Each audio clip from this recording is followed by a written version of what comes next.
Magandang umaga po sa inyong lahat. Ito naman po si Lola Sara na patuloy ko po ibabaybay sa inyo ang naging talambuhay ko. Ito naman po tayo sa pagbuo ko ng Maria, Dama de Maria. Ngayon ang tungkulin po nila sa aking samahan ay ang maghikayat sa mga taong may asawa upang baybayin ang Santo Rosario. Yun ang Dama de Maria.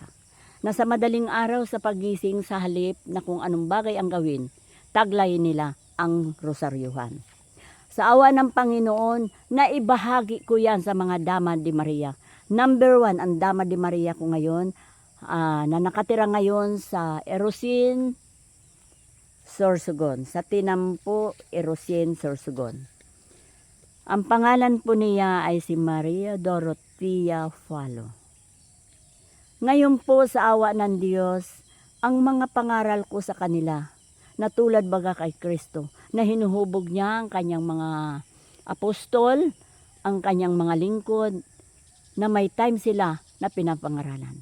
Ngayon sa awa po ng Diyos, nagbunga rin ng maganda ang takbo ng kanilang buhay. Ang 5 niya na anak, lahat may mga trabahong matatag at mga profesional. Midwife at guro ang naging anak niya. Sa awa naman ng Diyos, sa pagtingin ko, natutuwa ako sapagkat maayos ang kanilang kalagayan. Maayos ang bahay, maayos ang sitwasyon, takbo ng buhay. Sapagkat ang natutunan sa akin ng mag-asawa, sa kanila ko nakita ang magandang sitwasyon ng buhay. Maganda ang pasinunod-sunuran, sabi sa Bicol. Magandang unity nila mag-asawa. Si lalaki hindi matutulog hanggat hindi nakatapos ng pagsasanto Rosario. At paggising naman sa umaga, hindi siya hihipo ng anumang gawain kung hindi magdarasal ng Santo Rosario. Ako'y natutuwa sapagkat nagampanan nila ang kanilang obligasyon. Kaya sabi baga, aywan ko po kung tama itong English ko. Stay together lalo na kapag nagdarasal. Magsasama-sama kayo habang kayo nabubuhay kapag taglay ninyo ang rosaryo. Na gampanan ninyo, taglayin ninyo ang pagsasanto rosaryo. Magsasama-sama kayo ng maligaya sa loob ng iyong pamilya. May patunay na po ako dyan. Numbalik ko po sa akin. Ako simula noon hindi humiwalay sa rosaryuhan. Ngunit nabigo ako sapagkat ako na lang ngayon ay nag-iisa. Ay sa bagay kasama ko naman ang 8 kong anak. Napaulit-ulit ko pinasasalamatan na isa dyan sa mga anak ko. Tinulungan man ako, ang biyaya na ipinagkaloob niya sa akin ay aking pinahalagahan. Yan ang bunga rin ng aking pagdarasal. Nawala ako ibang darasal sa kanila, taglayin nila ang magandang buhay sa kanilang pamilya. Yun ang mungkahi ko sa kanila. Kaya ibalik ko ang aking mensahe, ang aking talakay ng aking kwento doon sa Dama de Maria. Ang Dama de Maria na ginampanan ko, na iminungkahi ko, binuo ko sila. Natupad yun na walang bilang ang Dama de Maria. Sapagkat kapag may lumapit sa akin na pasyente, ang tanong ko agad, marunong ka ba mag-Santo Rosario? Ang sabi, hindi po. O mga dama, pasuyo man dito, baybayin ninyo, ituro ninyo sa kanila kung paano ang pag-Santo Rosario. Aalis man sila, gagaling man sila, alam na nila ang Santo Rosario. Kaya yun lamang po ang aking pananaw sa aking sarili. Na lagi ko tinatanong ang aking sarili, sino ako? Na kahit papano, wala ako iba ay minamungkahi, kung hindi ang kasaysayan ni Birhen Inang Santa Maria. Kaya maraming salamat po sa pagbigay ko sa inyo ng mensahe sa umagang ito. Nanawa patuloy ninyo ako subaybayan sapagkat maraming aral ang mapupulot ninyo sa akin. Na simula noon Hanggang sa mga panahon na ito, hindi ako humiwalay sa Santo Rosario. At hanggang sa mga ngayon, natatamasa ko na ako'y magtatagumpay sapagkat ang lingkod ng Diyos ay hindi nabibigo. Ano man ang pangarap ko sa buhay, ito na. Unti-unti ko natutupad. Hindi na ako napapagod na pupunta pa kung saan dako upang gawin ko ang misyon. Na pagdating namin doon, halimbawa sa isang lugar, mapaalam kami unang-una na sa pastoral council sa namamahala sa simbahan, pangalawa sa barangay captain, at kung sa bayan sa mayor, humihingi po kami ng permit pahintulot. Na kung tutuusin po baga si Kristo nung araw, lumakad siya nang walang pahintulot kung saan. Sa utos ng Ama, tinupad niya yun. Punta siya sa mga kabundukan, sa desierto kung saan siya nangaral. Pasalamat ako ngayon na uso itong cellphone. Na kahit ako'y nakaupo, naisip ko ibahagi ang aking kwento. Ito ako. Kaya mga minamahal kong taga-subaybay sa aking talang buhay, excited po ako, sana ganun din kayo, na ibahagi ko sa inyo kung paano ito si Lola Sara naging matatag sa pananalig sa Panginoon. Kung paano ako naging matibay sa mga pagsubok na paulit-ulit na hanggang ngayon ay aking taglay. Pero ang para sa akin, may kanta baga, hindi ako magigiba. Tama po yan. Hindi ako magigiba sa mga pagsubok na ibinibigay sa akin. Kasi may pagsubok daw si Satanas. May pagsubok daw ang Panginoon. Di bali na, basta ako kampihan ng Panginoong Jesucristo, kaya ko harapin kung ano ang pagsubok ni Satanas sa akin. Dahil lang para sa akin, naito sa puso ko si Kristo. Naito sa isip ko ang Panginoon Jesucristo. Bakit ako matatakot? Kaya sa sitwasyon ng aking buhay, hindi po ako mauubusan na isaysay ko sa inyo ang buong katotohanan na naranasan ko. Nagbuo ako ng City na Arcangheles, nagbuo ako ng Maria Liwanag 1-7, at nagbuo ako ng mga Dama de Maria. Sa awa ng Diyos, sa pagpapagal ko sa kanila, nagbunga ng mabuti. Mayroon ako naging member, away dito, away dyan. Sabi ko, igitna ninyo ang Panginoon, magkakaroon kayo ng katiwasayan. Sa awa ng Diyos, sinunod nila. Ngayon, mga profesional na ang anak nila. Kaya sa pakikibahagi ko, pakikipag-ugnayan ko sa Panginoon, ito ako. Hindi po ako natitinag. Lalong tumitibay ang aking relasyon sa Panginoon sapagkat nakita ko ang bunga ng aking pagpapagal. Nabagamat ngayon, ang mga anak ko, oo, hiwa-hiwalay na kami kasi sila ay may kanya-kanya ng buhay. Ito pa rin ako.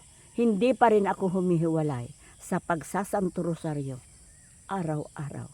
Lalo na po ngayon, monthly rosary, buwan ng pagro-rosary, na bago man lang ako humawak ng trabaho kung anong gawain, inuuna ko po yun. Napakalakas, napakatiwasay sa pakiramdam ng isang tao.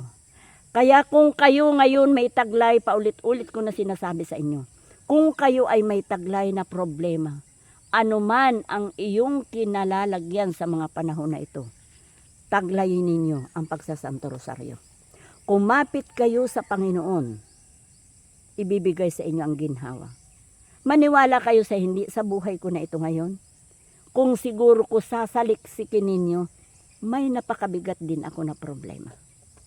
Na kung tutuusin sa edad ko na ito, na 78 years old na ako sa darating na December 8, hindi ko kakayahin kung wala ako sa Panginoon. Kaya mungkahi ko sa inyo, anumang katayuan ng iyong buhay sa ngayon, itatak ninyo sa puso ninyo, sa isip ninyo, ang Panginoon Jesucristo, magkakaroon kayo ng kapayapaan. Oo, may mga pangarap tayo, may mithiin tayo sa buhay, na hindi agad-agad mo makakamtan. Sapagkat, sabi baga, may nagsabi sa akin na matanda na ang disgrasya daw automatic nakikita. Subalit ang grasya na galing sa Panginoon, unti-unti mo yan mararamdaman at makikita. Naniwala ako doon sa salawik ay na yun. Kaya ang para sa akin, ito na tinatamasa ko ang biyaya na ipagkakaloob sa akin ng Panginoon.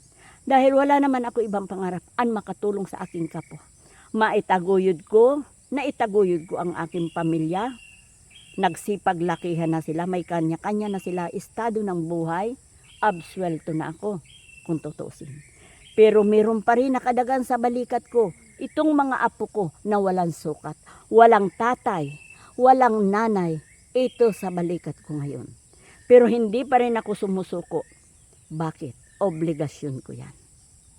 Nang sabi ng iba ay hindi mo na yan obligasyon. Habang nabubuhay ang tao ay mayroon tayo obligasyon, pananaw sa ating buhay.